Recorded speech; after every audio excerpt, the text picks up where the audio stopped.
So మొత్తానికి చూశారు కదండి. ఇప్పుడు ఇది నాల అక్కడ ఉన్నటువంటి అది మొత్తం కూడా మూసికి సంబంధించినటువంటి నాల ఇది. సో దాని పరివాహక ప్రాంతాలైనటువంటి ఈ కట్టడాలన్నీ కూడా వీళ్ళు ఆల్రెడీ సర్వే చేశారు వచ్చి. సో ఇవన్నీ ఎక్కడైతే వీళ్ళు కూలగొడతారా అన్న భయంతో ప్రజలందరూ కూడా ఆందోళన చెందుతూ ఉన్నారు. సో ఇల్లు అనేది ప్రతి ఒక్కరికి ఒక సెంటిమెంట్ కాబట్టి ఇలాంటి అన్నీ కూడా ప్రభుత్వం మానుకుంటే బాగుంటుందని వాళ్ళందరూ కూడా ఆవేదన వ్యక్తం చేస్తూ ఉన్నారు. ఒక్కొక్కరు ఆరోగ్య పరిస్థితులు బాగోలేదు. ఇలాంటి ఎప్పుడు ఎవరిల్లు కూడుస్తారో తెలియని పరిస్థితిలో వాళ్ళు లేనిపోయిన బీపీలు షుగర్లు తెచ్చుకుని చాలా ఇబ్బంది పడుతున్నటువంటి పరిస్థితి చూస్తూ ఉన్నాం. సో ఇక్కడ నాలాలు ఉన్నాయి. ఈ నాలాకు సంబంధించి ఇదంతా కూడా బఫర్ జోన్లోకి వస్తుందా లేకపోతే ఎఫ్టీఏలోకి వస్తుందా తెలియని పరిస్థితి. ఇక్కడ ఉన్న వాళ్ళకి ఎవరికి కూడా అవగాహన లేదు. కనీసం ఇక్కడ అధికారులు ఒక బోర్డు కానీ లేకపోతే అమ్మ ఇది బఫర్ జోన్లో ఉంది, ఇది ఎఫ్టీలోకి వస్తుంది, మీరు దీన్ని ఖాళీ చేయాలని చెప్పడం కానీ అలాంటిది ఏమి లేకుండా సర్వేలు చేయడంతో ఇక్కడంతా కూడా ప్రజలకి ఒక రకమైనటువంటి ఆందోళన కలిగింది. సో నిజంగానే మరి ఏం జరగబోతుంది ఏంటనేది చూస్తుంటే చాలా చోట్ల పేద ప్రజలు ఇళ్ళు కూడా కూల్చేశారు.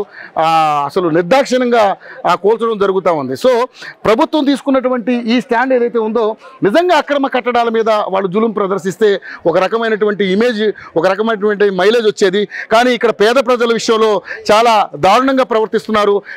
మేము ఓట్లేస్తే గెలిచిన రేవంత్ రెడ్డి ఈరోజు మాకే ఇబ్బంది పెడుతున్నటువంటి పరిస్థితి మనం చూస్తూ ఉన్నాం. సో ఇదైతే మొత్తం కూడా మూసీ నది రివర్. ఈ రివర్కి సంబంధించి ఆనుకున్నటువంటి ఏరియా ఇదంతా కూడా. సో ఎంత పెద్ద వర్షం వచ్చినా ఎంత పెద్ద వరద వచ్చినా కూడా ఒక చుక్క కూడా ఇక్కడికి వచ్చినటువంటి పరిస్థితి ఇదివరకు ఎప్పుడు కూడా లేదు. సో ఏ రకంగా ఇక్కడ బఫర్ జోన్లోకి వస్తుంది, ఏ రకంగా ఇది ఎఫ్టీఏలోకి వస్తుంది అని చెప్పి ప్రజలు కూడా నిలదీస్తున్నటువంటి పరిస్థితి. సో చూస్తూ ఉన్నాం పెద్ద ఎత్తున ప్రజలు కూడా ఇక్కడ అందరూ వచ్చారు. సో ఆందోళనకైతే చెందుతున్నటువంటి పరిస్థితి మనం చూస్తూ ఉన్నాం. ఈ ఏరియా ప్రజలందరూ కూడా ఇక్కడే ఉన్నారు. సో మరి దీన్ని ప్రభుత్వం ఒక మానవతా హృదయంతో ఆలోచించి ఒక పూర్తి స్థాయిలో ఎంక్వైరీ చేసి వాళ్ళకి న్యాయం చేయాలని చెప్పేసి ప్రజలందరూ కూడా కోరుకుంటున్నారు. మీడియాను కూడా దీంట్లో కొంత వివాదాస్పద వ్యాఖ్యలు చేయడం జరుగుతుంది. మీడియా అత్యుత్సాహంతో రకరకాలుగా చూపించడం వల్ల కొంత ఇబ్బంది కలుగుతున్నటువంటి పరిస్థితిని కూడా మీడియాను కూడా తిడుతున్నటువంటి పరిస్థితి చూస్తున్నాం. కానీ మీడియా ఉన్నదే చూపిస్తుంది, ఇక్కడ లేనిది ఏది కూడా చూపించట్లేదు. గవర్నమెంట్ ఏదైనా నిలబడాలంటే పేద ప్రజలు ఈరోజు వాళ్ళ ఓట్లే కాబట్టి వీళ్ళకి కనీసం న్యాయం, వీళ్ళకి ఎవరికి కూడా డబుల్ బెడ్రూమ్ ఇల్లు వద్దంటున్నారు.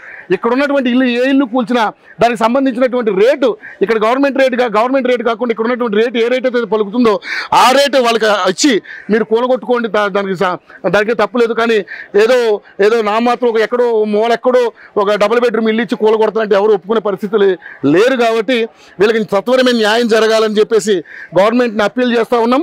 సో ఇటువంటి పరిస్థితులు చాలా చోట్ల జరుగుతుంది సిటీలో. వాళ్ళందరికీ కూడా న్యాయం జరగాలని చెప్పేసి మనస్ఫూర్తిగా ఏటీవీ కోరుకుంటుంది. సో గవర్నమెంట్ ఆ రకంగా ముందుకు వెళ్తే బాగుంటుందని చెప్పేసి కోరుకుంటున్నాం. Vote studio.